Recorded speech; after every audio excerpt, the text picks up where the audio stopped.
Welcome to AshleyOn, your one-stop podcast where we talk about health and wellness, spirituality, and all things new. Stick around as we delve deep into innovations to support a better world.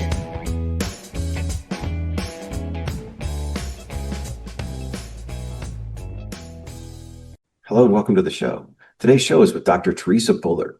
Dr. Bullard holds a PhD in quantum physics from the University of Washington, where she specialized in quantum physics as well as crystal chemistry. She's the host of Mystery Teachings on Gaia TV, as well as being an international speaker, teacher, and author.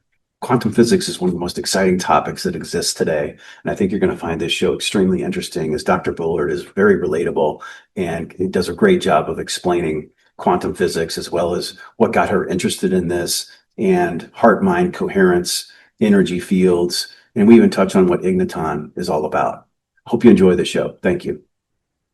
Dr. Theresa Bullard, welcome to the show. Thank you. It's a pleasure to be here. It's great to see you again and to talk to you. Thank you so much for taking the time to do this. Hopefully you've had some happy holidays and some restful experiences. Yes, it's been nice to be back home for the holidays and just to get caught up, although this year is starting very fast. So we're already in action again. Yeah, absolutely. Well, I'd like to just kind of dive in and let's tell the audience a little bit about you, about yourself, and then we can kind of get into it. Okay. So I have a PhD in physics, and I've also very deeply studied into metaphysics and ancient wisdom, and have hosted 4 seasons of Mystery Teachings on Gaia TV, as well as been a regular guest in various other docuseries that are featured on Gaia. I teach internationally all around the world, also with the Modern Mystery School, teaching in more like spiritual development, initiation, universal hermetic Kabbalah, and just the journey of spiritual alchemy and transformation and how to harness consciousness. And then I also have co-founded a company called the Quantum Learning Academy with my husband, Alan Weick.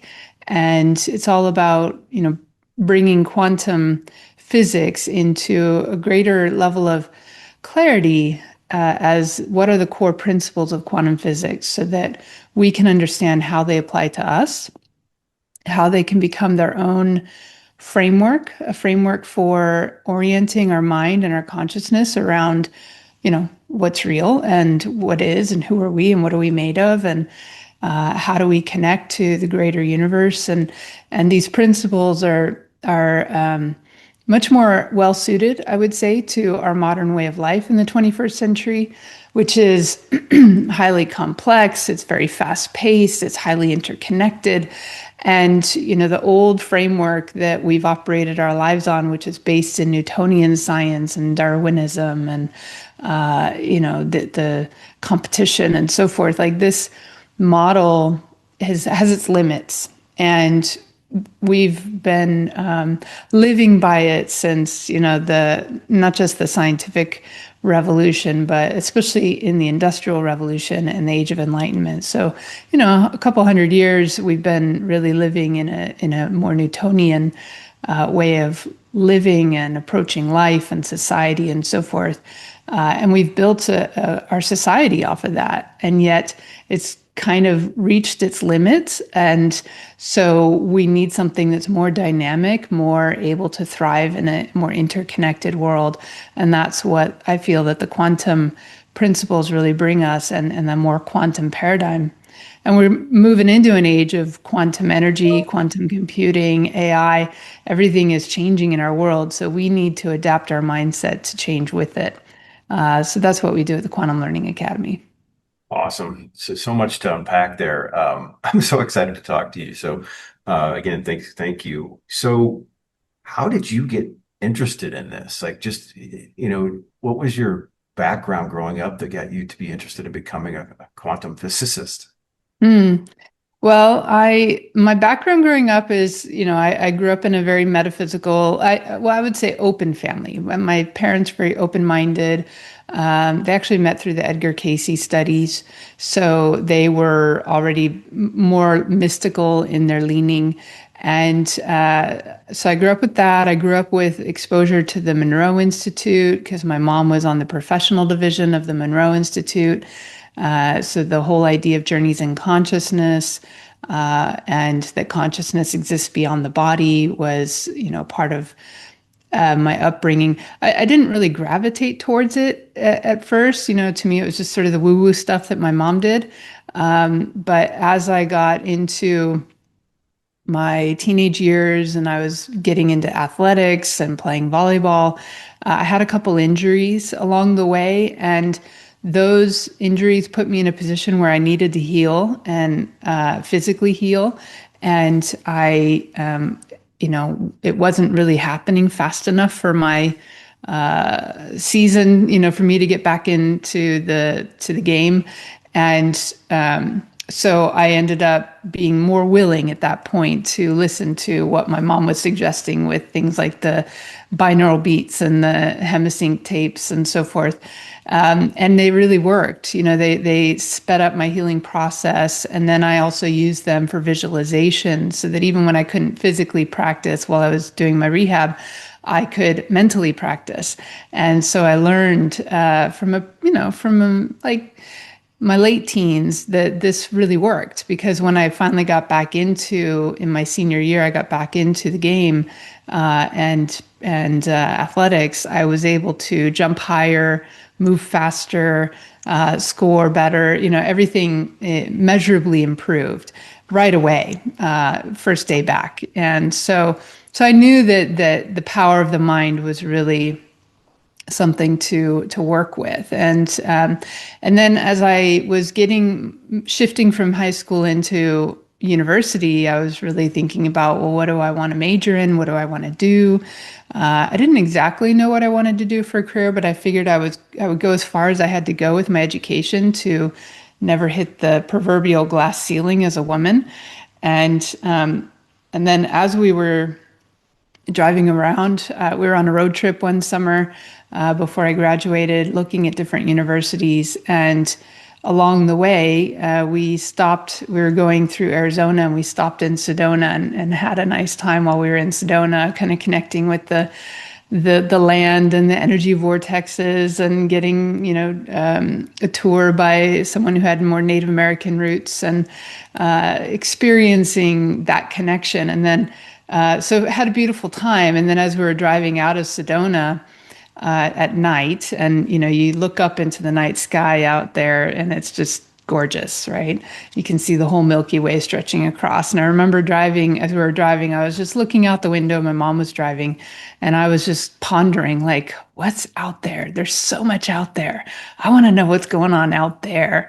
There's so much more than just our mundane little lives here. And so that was when the light bulb turned on for me around, I think I want to explore into astronomy and astrophysics. And so that became my direction at that time, was to get into astronomy. And when I went to the university, I ultimately selected with the University of Denver. And it's more of a smaller liberal arts school, but I was able to get a volleyball scholarship there and a partial honors scholarship. And they didn't have astronomy as a major. And the advisor said, well, are you thinking of going to graduate school? And I said, yeah, I'm thinking of going to graduate school. I'll go as far as I have to go. He said, well, then, if you want to do astronomy at some point, what's most important is you have a strong physics background. And so you can major in physics. And then when you go on to grad school, you can do astronomy or astrophysics later. And I thought, okay, I never would have seen myself in physics, but I'll trust you. And, so then I took some astronomy classes that I could take, but then the majority of the focus shifted over to physics. And I would have to say, I did not really enjoy the classical physics part of the education. It just didn't connect so well for me, and it didn't light me up. And it was only when I got into the more modern physics, like high energy physics, particle physics, quantum physics, that I got, ooh, this I get. It somehow intuitively connected for me more than the classical model. And but they don't really get you into the higher energy stuff or the quantum physics part of the training until you're multiple years in, and getting indoctrinated first or educated first into the Newtonian way of thinking. And so I did almost try to leave physics a couple times through my whole process, in undergrad and then even in grad school.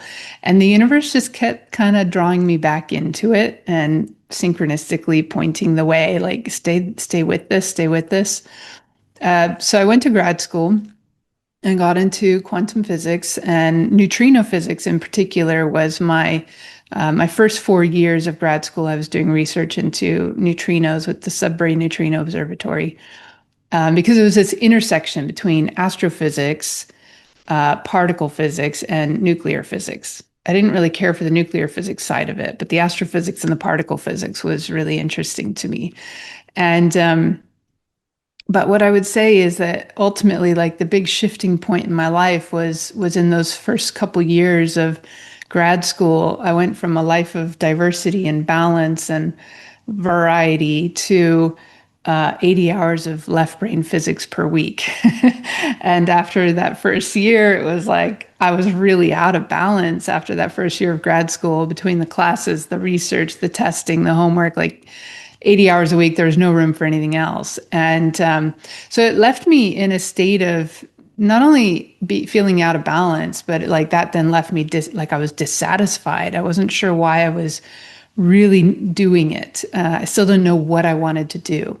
And and then that, like, dissatisfaction started bleeding into all aspects of my life. I kind of ended up in a bit of a depression.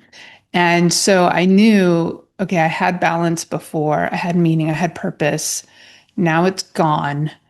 What do I need to bring back into my life that I had before that can help me find that balance again and that sense of well-being? And so very systematically, because I only had so much time to bring something else back in. So I was just like, what's the major key? What is it? Sports? Is it creative time? Is it social time? Like, what's the major key? So I kind of systematically over the next year brought these aspects of life back in. And another year later, it's like, okay, well, things are better, but I'm still missing something really vital. And that one thing that I hadn't yet brought back in that kind of popped into my mind at some point, as that light bulb turned on again, was spirituality. And at that stage, 2 years into grad school, pretty well anchored into the scientific way of thinking, I did not think spirituality was going to be so critical. It was always just sort of on the side for me, but it was the only thing. So I decided to pursue it, and for me, anything I was going to pursue spiritually had to complement what I knew to be true scientifically, and not just negate it. So I couldn't go towards just blind faith. Like, I had to have deeper roots in the spiritual aspect of it.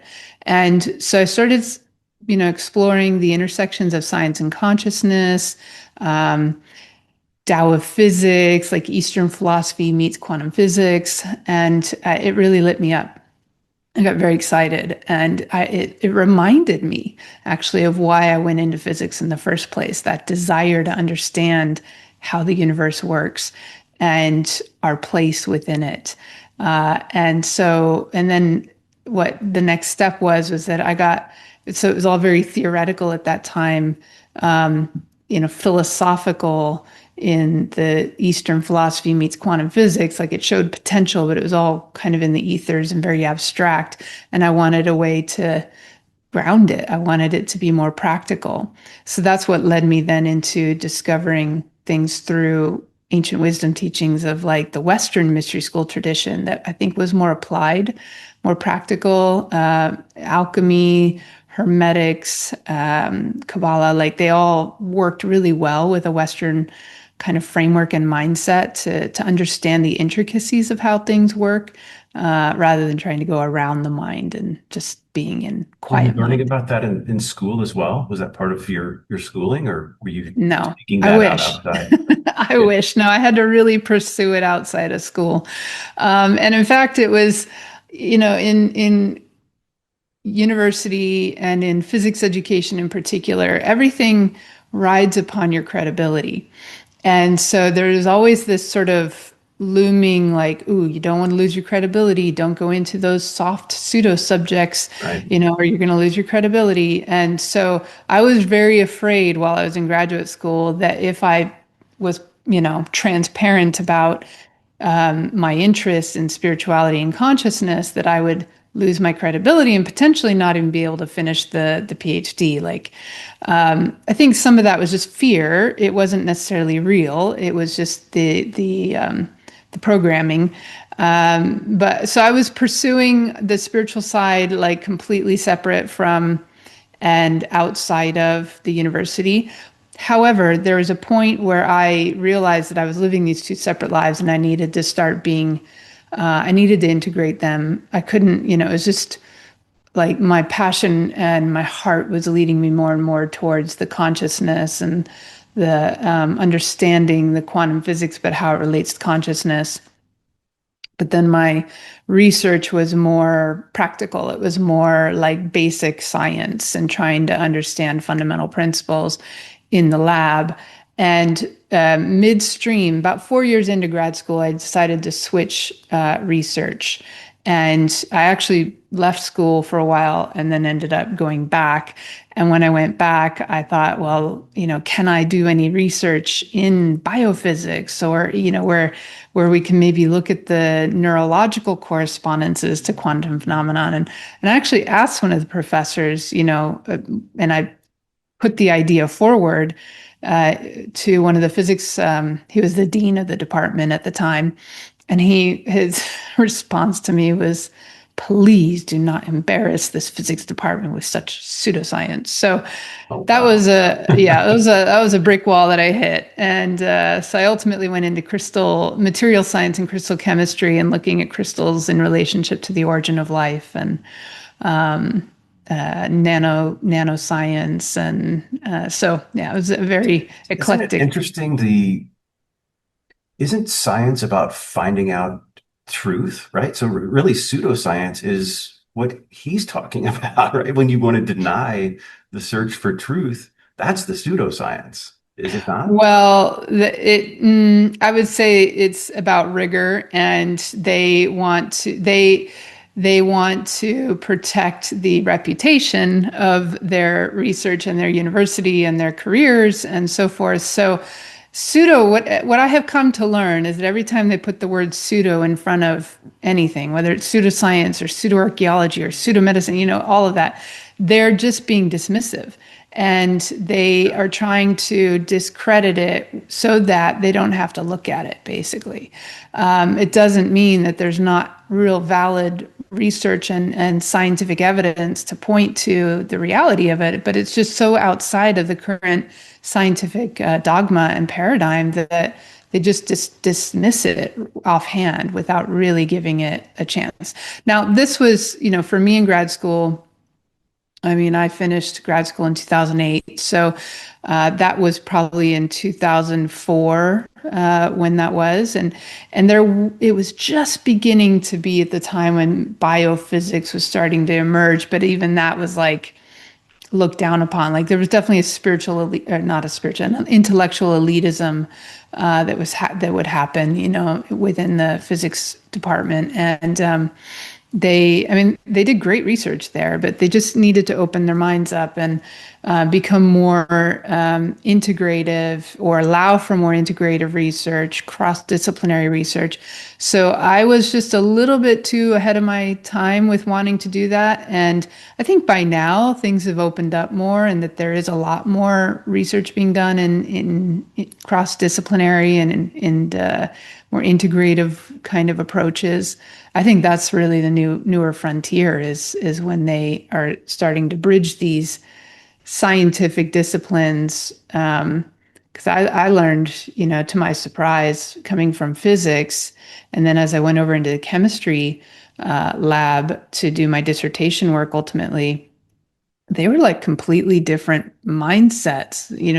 You'd think physics and chemistry are, next of kin, and they're going to be really close in their approach, but they were completely different approaches, totally different languages. So they're isolated in their own ways of doing things and trying to even understand each other's jargon, which scientists really love their acronyms and jargon, and that makes it really inaccessible to people outside their field. So, yeah, it was quite the learning process. So you mentioned that, a personal health, issue was kind of paramount to your journey and starting it. I've experienced that myself, and I talked to a lot of people. I mean, it seems like a lot of things happen when you get sick or when you have an injury or something happens and you start to be more open-minded. How do you define the human energy field, and how it relates, either in scientific or metaphysical terms, how it relates to the health and wellness? Mm. So I would say that I think coherence has a lot to do with uh, all of it, right? Both physically and biologically, as well as energetically. So when we have an injury or a disease that comes into the physical body, there is a disharmony, a dis-ease that settles into that area. And typically, from a metaphysical perspective, I would say that when an injury or a disease manifests physically, that reflects or is a manifestation of a disharmony that's happening maybe emotionally, maybe mentally, but at a higher level. And we've been ignoring it and continuing usually to reinforce a pattern in our life that doesn't actually align with our highest potential and highest good. And then at some point, we have to have it manifest physically because we aren't paying attention to it mentally and emotionally. And so to me, the energetic component comes before the physical. And then yet we'll have something happen at the physical and it will be reflected again out into the energy body. So if somebody has an injury in a particular area of their body, that disrupts the functionality of things physically, but then it's also energetically in the etheric field or in the auric field around that space, it's also going to have disruption, like tangles or tears, things like that where the energy doesn't flow smoothly. So health and well-being is being in a state of harmony, homeostasis, balance, and I would say coherence. When we can come into coherence where everything is aligned and everything is working optimally, that's when we can achieve more super performance versus just regular performance. So coherence is a really big aspect of health and well-being. Does that answer your question? Yeah, it does. It's great. I just wonder now what I know you're not focused on health and wellness necessarily, but it's just to me the whole concept of quantum physics is directly related to, I mean, it's how you discovered it, right? That's been my experience. That's what got me interested in the whole concept as well. What sort of practices or tools do you recommend for tuning your own coherence, if that's, if that makes sense?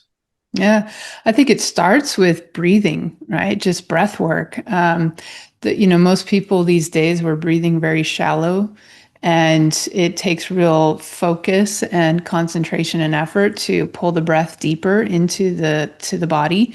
But breath is like huge. It's the breath of life, right? So I think the first step is to breathe and to really pull the breath down, at least to the diaphragm, even lower, and to have just time where you focus on deep breathing, very like creating a really smooth rhythm, even maybe counting the breath in and out.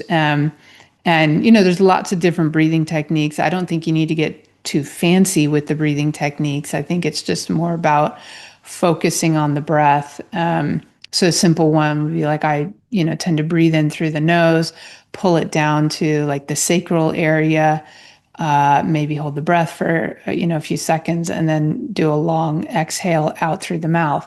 And what we're finding now is that kind of breath technique stimulates the vagal nerve, and it supports reestablishing balance between the sympathetic and the parasympathetic nervous system. So especially when you extend the out breath and make that, that sound as you're breathing out, or even toning, like, Right. there's ancient practices of chants and mantras and toning and singing, and that also stimulates the vagal nerve and supports, establishing greater balance and homeostasis. So I think it's really important from a physical level that we keep our body, there's certain times where we're going to be in sympathetic mode, which is more the stress, active, alert, aware, ready to take action in a moment.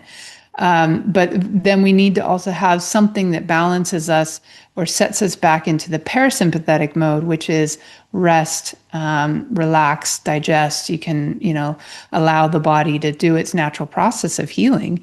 But in our world today, so many people are in sympathetic overdrive, stress all the time, and they're not allowing themselves to get into a parasympathetic state. So I think that's like number one. Air, right? Proper breathing. Number two is going to be proper hydration, because your system works off of, needing, we're 70% water, right? So we need the proper hydration. And so many of our organs and our, body systems are going to work best when we have a good level of hydration, of clean water. And, if you even alkalize it, a little bit, that's even better. If you drink structured water, that's even better. Something that brings the harmony in. Water is an amazing thing because water holds memory. It has a very vast capacity for memory. It's its own field of study in science, because water is so incredible in its many ways in which it manifests and holds memory. So if we can bring in water that holds a positive memory, that's where, like, the work of Dr. Emoto, I know it's somewhat anecdotal, but it shows, demonstrates visibly that when we send positive energy, thoughts, love, joy, harmony, gratitude, these into the water, it creates a more harmonic state within the water, a more harmonized frequency, which reflects into its crystal structure when we freeze it. And then that, if we are also doing that with the water in our body, that's huge. So there's like simple tools. And then, of course, I think meditation is a huge practice that is really supportive. It combines, the breath work with maybe visualization, relaxing the body, quieting the mind. And that supports, the process of shifting brainwave frequencies. And the more you can get into a deeper brainwave frequency, most people are operating their daily life in a beta brainwave frequency, which is active, it's alert, it's studying, it's outwardly focused.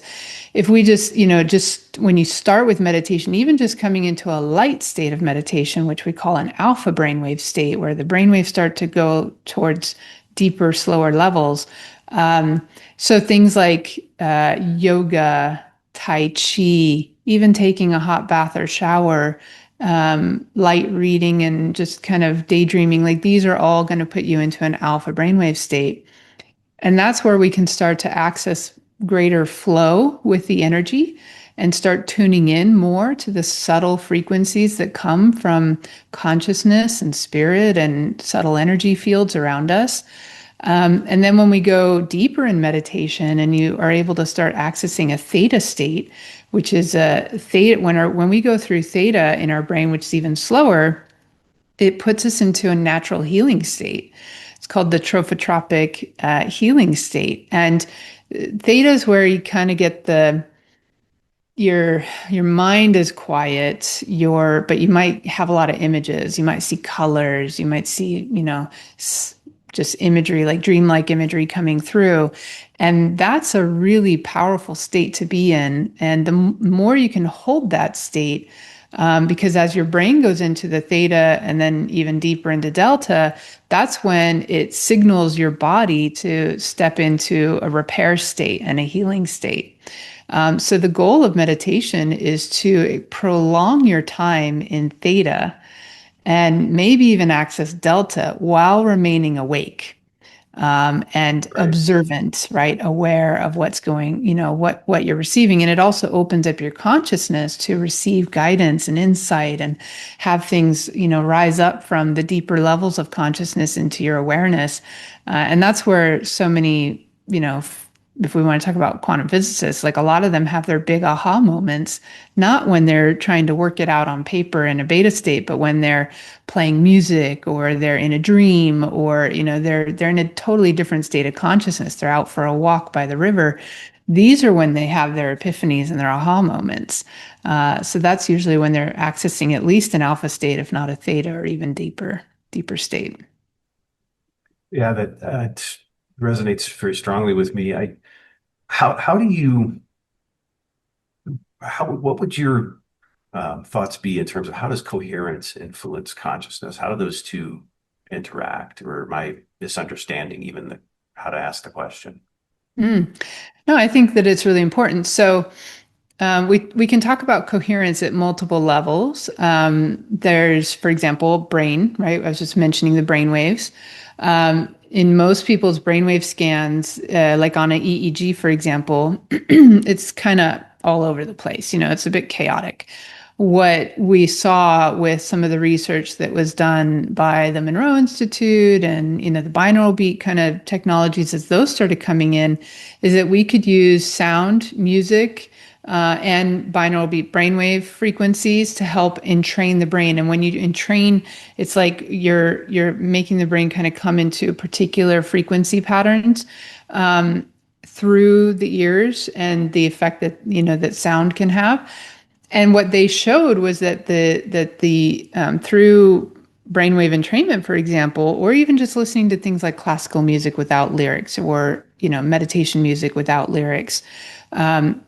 It automatically starts to harmonize left and right hemispheres of the brain. So the left and right hemispheres of the brain become more symmetric, more coherent, more organized, more ordered. And you'll see like consistent patterns instead of a lot of random scattered patterns. And then we can even, not only does it go left, right, but we can also see that it goes from the front to the back and the top down, that there's more coherence in the brain in general. Now, we also know from the research done by the HeartMath Institute that we can achieve heart rate variability coherence. So the more that, again, that breathing technique is one example that, starts to entrain the mind, the brain and the heart together. We know that there's neurological systems and glial cells in the heart, and they call the heart the little brain. And yet the heart has a very significant place when it comes to ancient wisdom traditions. The Egyptians, for example, they said that the wisdom and the mind of our spirit actually existed within the heart. And that's why they had the heart as like the seat of the soul. And your heart has a wisdom. And so through HeartMath Institute, they showed that you can do a particular breathing technique, but then especially when you shift your mindset towards gratitude and appreciation and, positive feelings that are heart-centered, then it will bring a more coherence into the variability of your heart rate, right? So our heart rate can become more rhythmic, more coherent, more consistent. And then they also show that there's I think it was like a 0.1 hertz, there's a particular frequency that then can be registered between the heart and the brain. So the two also start to become in sync with each other and coherent. And then, with our gut, we're learning more and more about the microbiome, for example, and whether we have a healthy microbiome or dysfunctional microbiome. And that, can also be kind of a measure of a form of coherence, because they're all putting out, different signals, different chemistries and so forth. And so in the ancient traditions, for example, like in Taoism, they talked about the three centers of qi. and you had your gut, your heart, and your brain, or your third eye. And these three centers of chi were major focal points. They were like power generating areas. And that if you could bring the breath, and they would visualize, for example, with Qigong or Tai Chi, they would visualize the breath pulling in energy, and then they would focus it into these different centers and try to, create a harmony between all of them. So those are ways in which we see coherence at a more macro level. And then if you go down to like the DNA level, there's also, we can see when there's more coherence versus decoherence. So this is also like HeartMath did some research on the conformation, or the folding and the twisting of the DNA. And they showed that when a person and their DNA sample were kind of entangled, right? So they might have the DNA sample in the petri jar or dish, but the person is still alive, and there's an entanglement. So when the person was experiencing emotions of stress, for example, or negativity, they could see the conformation of that living DNA like tighten up and become. Yeah, it was like constricted, and it became less accessible to its various epigenetic switches, and the genes were less accessible for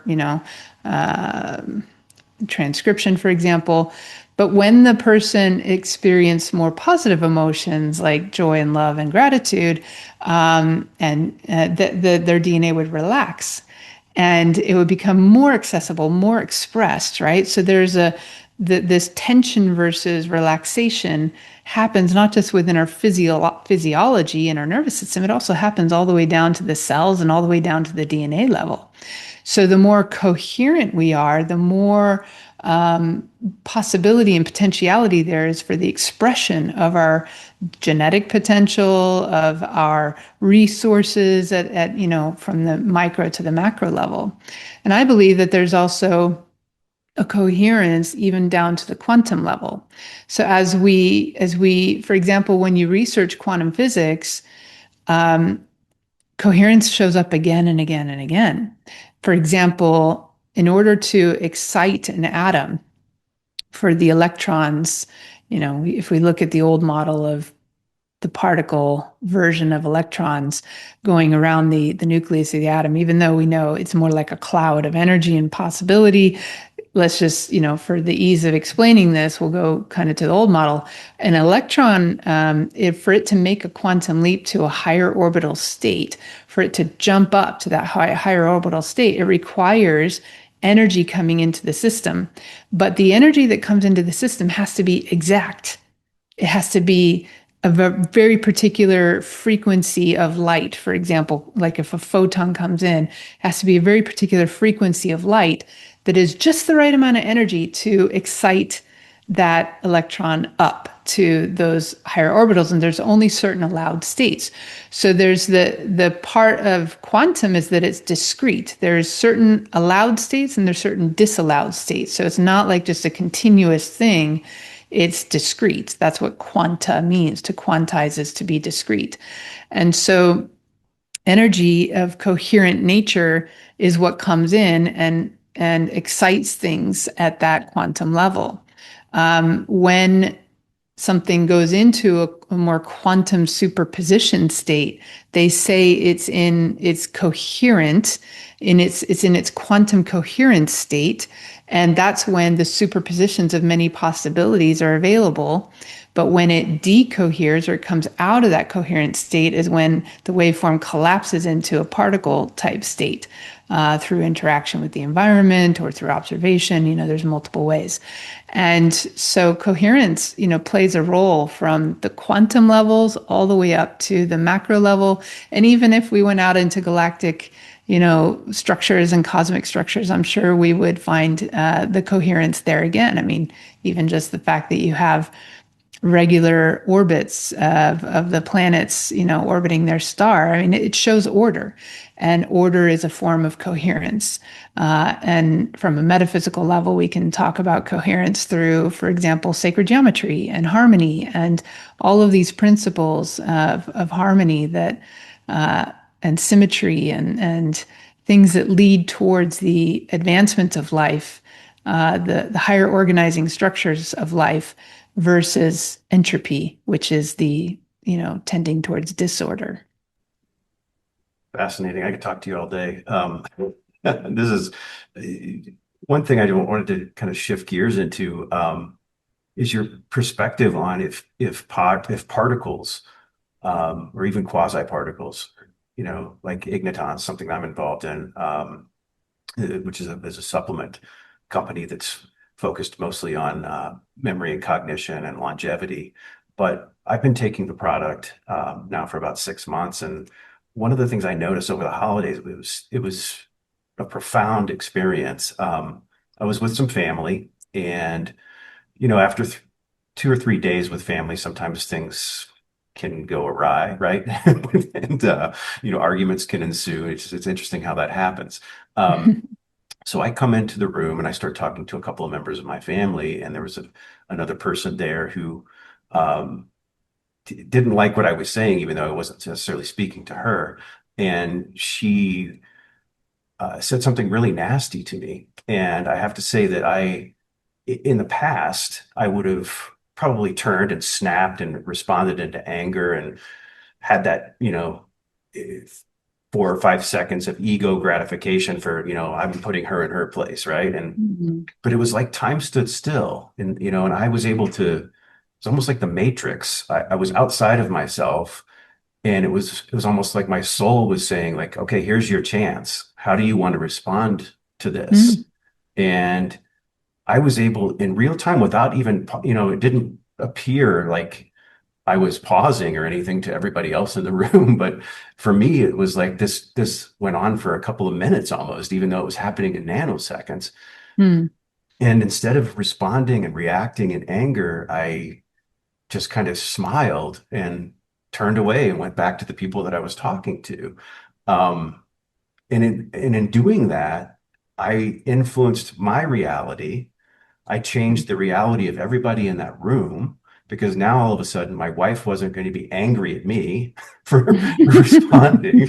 My son wasn't going to be disappointed in me for acting like that. And I wasn't going to then have regret for 2 or 3 days for responding in this way. So I've shared this with a couple of different people, and I just wanted to understand from your perspective and your knowledge base, because one of the things our founder talks about at Igniton is that the product not only works on the physical, memory, cognition, longevity, stress and inflammation markers, but it has an impact on elevating consciousness. And I just want to get your reaction to this and your thoughts of it. Is that what I was experiencing in that scenario? And if so, maybe explain to our audience how does that work? Well, it's a great example of what happens when we become more tuned to our soul, more attuned to that higher you, right? Whether you want to call it your higher self, or, your spirit, inner guidance, inner wisdom, we can give it many names. But I think as we become more and more tuned in to those deeper core essences of us, and especially when you recognize, like if you're starting to create a practice that is bringing you into a more harmonized state on a regular basis. And then you know what that feels like, and you know who you are in that state. And this is my center. This is my point of balance. This is my reference point. Then when something comes from outside, whether it's another person saying something snarky or it's an event, you can recognize very quickly when it starts to pull you out of that balance point.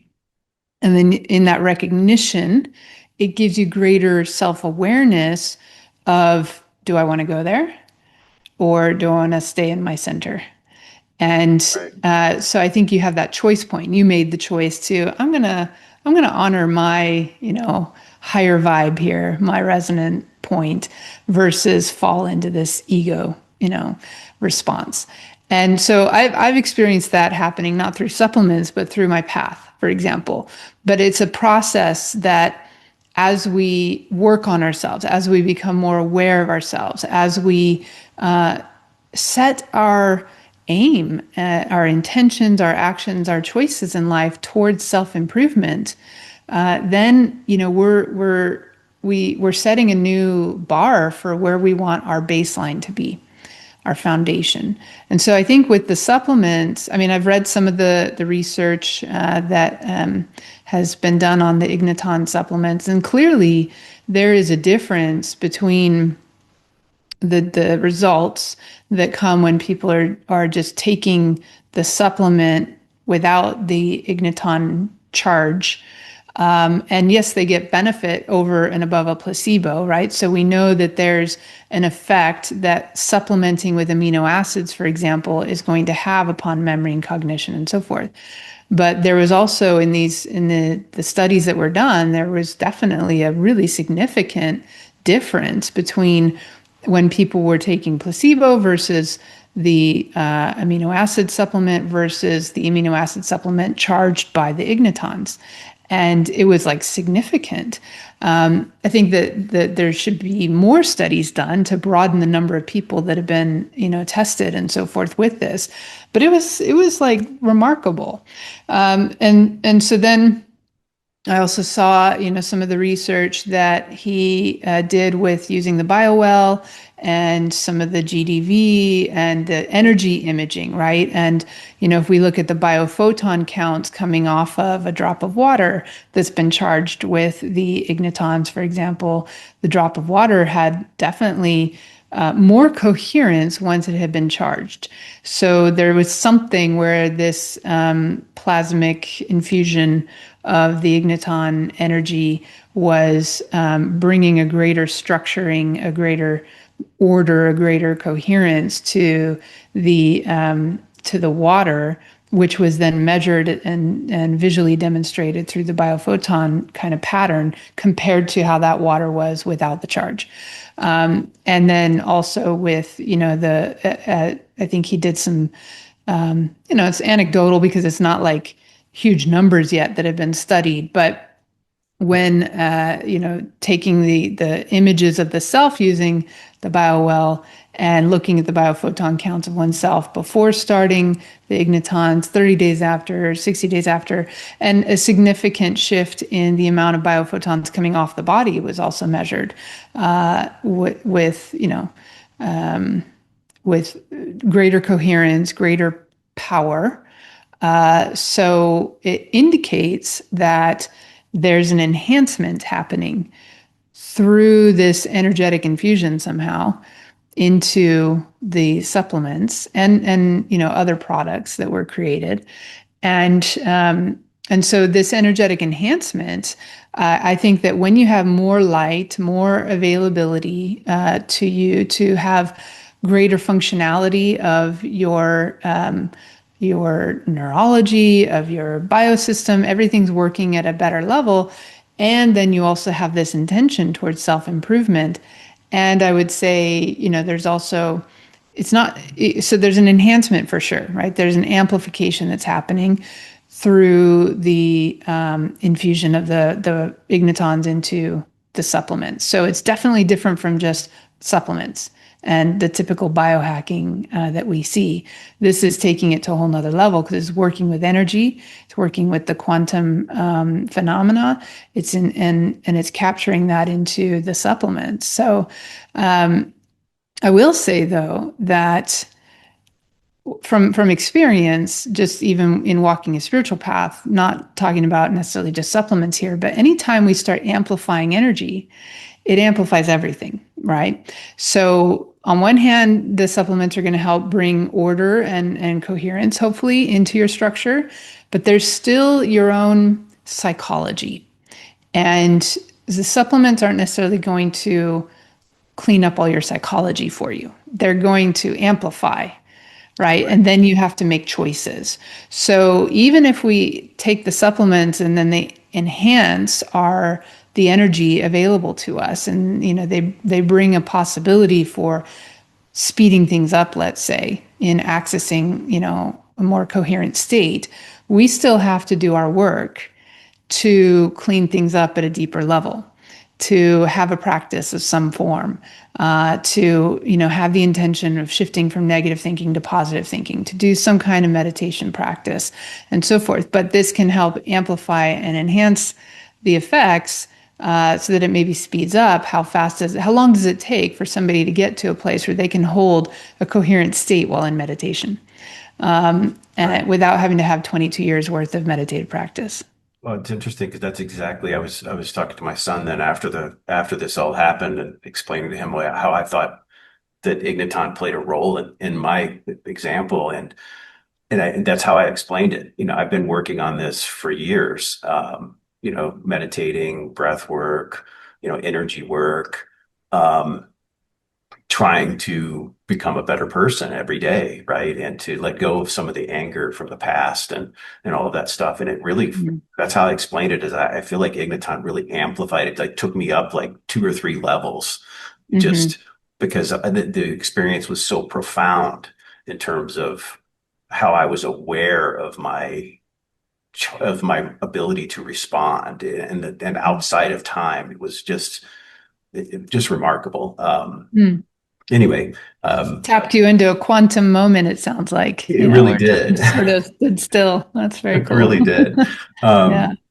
I know we're running short on time. There's so much more I would like to talk to you about. So maybe you'd be gracious enough to join on another show sometime soon. But I wonder if what you're doing in your work now, I wonder if there's anything that's how does AI, what are your thoughts on AI and the work that you're doing? Because let me just give one quick example. I've read the Becoming Supernatural by Dr. Joe Dispenza a couple times.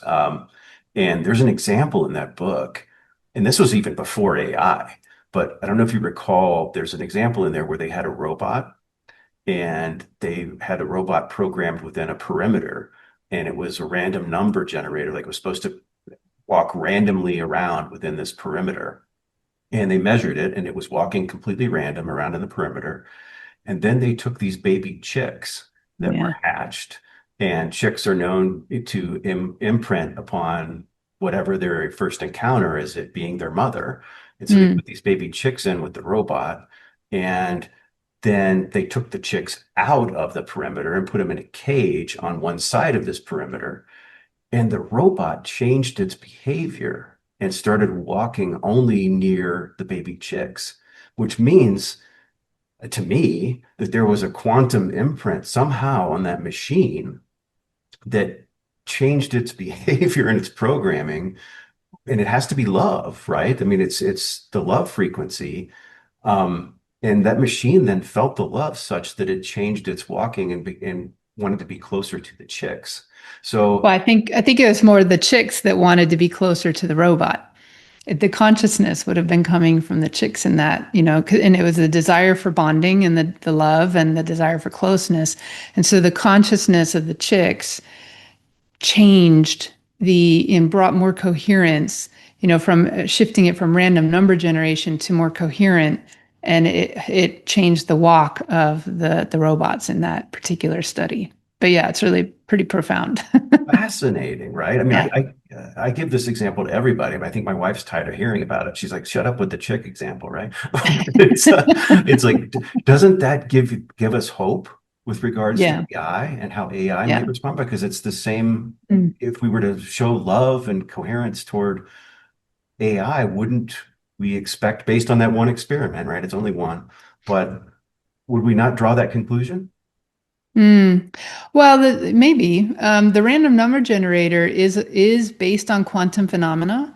So, it's using the randomness is coming out specifically from a quantum kind of generation of randomness. And so what's happening in this case is consciousness is creating a more coherent field through love, through desire to bond, through, this clear desire, and it's coherent. And so then that is creating a shift in the quantum field. which is then what the random number generator is connected to. So AI isn't necessarily a random number generator. It's not necessarily yet a quantum phenomenon. It's a programmed phenomenon. So, but I think that if at some point we get into combining AI and quantum computing methods, then maybe, there could be that kind of shift. Now, I do think that AI is learning through its interaction with humans and how we show up and what we put on the internet, that it's drawing its sources from. That's going to also program it. So definitely, if we give it more love, if we give it more gratitude, if we, be kind to the AI and to each other through, our interactions online, then it's going to also have, a more positive programming. Just like a child, that's growing up is going to be programmed by the example of its parents in a way. AI is going to do that, but faster because it's that much more, computing power happening. And so I think that there's an important role that we have to play in how we program and how we train at AI. But I also think it gives a lot of hope because people can start to realize that, okay, AI might become smarter, but it's not more conscious. It's not, it doesn't necessarily have the infusion of the soul in it, the infusion of the spirit in it. And we do. And this is putting us in a position where we have the opportunity to really start developing ourselves in a whole new way that AI will be not able to develop itself in that way. Like in I don't do a lot of AI interaction personally yet. I'm, think, okay, it's time to explore it because it's going to be with us in the future, no matter what. So let's start figuring this out. But, so far, just through searches and stuff like Google search, I've been impressed with certain responses that I've gotten from AI. And I've looked at it when it comes to some writing stuff and it's like, oh yeah, that's kind of cool. But then there's like a lack of discernment that comes in after you get to a certain level. It's like, it's really good at the surface, but then as you start drilling deeper, it can't discern. And it's like it's easy to trick it, right? And so it's limited in what it really can do. And so this is going to put humans in a position where we need to start cultivating and developing other gifts and abilities that are within us that the AI can't do, and let the AI do things that we can do, but it's going to do it faster, more efficiently. And it's going to then free us to be able to focus on developing other aspects of our consciousness, other spiritual gifts. I think people should also go and take time to listen to the Telepathy Tapes podcast, because that's, some really good examples demonstrating that humans have way more spiritual gifts than what we're currently, on the whole, learning how to utilize. And we don't even grow up thinking about it, so we'd never develop it, but we can develop it. And I think that that's the age that we're moving into is an age where people are going to start learning how to harness their consciousness better and realize the difference between being in a coherent state, which gives us access to more of our human potential, more of our spiritual potential as well, versus being in a discordant state where, we're just in survival mode and fight flight all the time, or competition all the time. There's two very different modes that we can operate out of. And our, general society tends to be in this decoherent mode or this discord. But we can have a much better experience of life if we can come into a more harmonic state. And I think this is the era that we're moving into, is how do we get that? How do we make that transition? And that's really what I'm all about with everything I do, both with the Mystery School work as well as with Quantum Learning Academy, is like how to help people make that change, how to make that transition, coming from having, lived now a spiritual path for over 25 years, plus growing up with a lot of these tools, and yet also having the scientific background, but also really like living it in an experiential way, and how we can make that shift in consciousness and what's the process we have to go through. Because there is an alchemical process. Yes, we can speed it up, but you can't skip the alchemical process that you have to go through. So there's stages to that journey, and there's, certain things that have to be accomplished at each stage. So yes, we want to speed it up. And I think, ignitons as a supplement can, with its enhancement ability, can help us speed it up, but we still need the practice and we still need the guidance to support us in getting through all of those stages. Yeah, well, thank you. You've really opened my eyes around the nature of quantum with AI. And that makes a lot of sense. And maybe that's the future, to bring in the consciousness and save us from this programmable AI that has an agenda perhaps that isn't necessarily quantum or for the greatest good. I know we need to wrap up for your schedule, but tell our audience, how can they learn more about what you're doing and your teachings, and what types of seminars are you giving? And let's share so people can discover more about you and your work. Sure. Thank you. So I have two main websites that I would recommend people to go look at. The first is theresabullard.com, and that shows more the breadth of all the different things that I do, from mystery school to mystery teachings on Gaia, to also my upcoming events and the work that I do with the quantum, bridging quantum science and consciousness and spirit, ancient wisdom. And then there's the Quantum Learning Academy.co, which is the company that my husband and I have launched, where we have a number of programs being offered this coming year in 2026 and moving forward. We have, for example, a one-day program called iQuantum Changes, which is all about change and the changes that we're going through, both at a macro level in the world, as well as how that impacts us as individuals, how we respond to that, and then also the inner changes that we can create and how we can, shift it from, being the change from the inside out. And we talk about the quantum perspective, the alchemy, all of it kind of coming together to help us make this shift and change. So that's just a one day. And we're running it in April in Minneapolis. And then back to back with that, we're also running something called iQuantum Awakening, which is a 4-day immersive experience that is all, covering diving deep into the quantum principles. What are the quantum principles? But let's also experience them, not just talk about them from an intellectual perspective, but also how it applies to us and how we can really experience it. So that, and the aim ultimately is, how do we shift into a more quantum mindset, a quantum way of operating, and learn to approach life from a more multidimensional way. There's times when it's appropriate to be very classical in our approach. And then there's times where, when we can be more shifting into a quantum approach, it will open up a lot more possibilities for us, new ideas, creativity, new ways of manifesting, all kinds of, and accessing coherence, and then flowing that through our life on a day-to-day basis.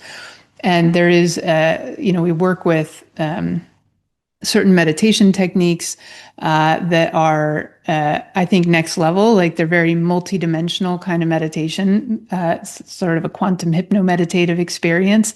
And we also have an open eye, where there's certain codes that we work with from both audio as well as visual and sacred geometry and so forth. So it's a really an awakening experience to who are you as a quantum being? What are you? How, really feeling that and recognizing that and what that means. So those we're running back to back in Minneapolis in April, which you can find on our quantumlearningacademy.co website schedule. We're also running the Awakening in the UK in June, and we're running that back to back with a tour of Wiltshire and Stonehenge and Avebury and, this kind of region, which is really sacred. So that'll be like with the 4-day Awakening and then a 6-day tour back to back. They could do one or the other or both. Both is really the ultimate experience, I would say, that's going to bridge from the modern to the ancient.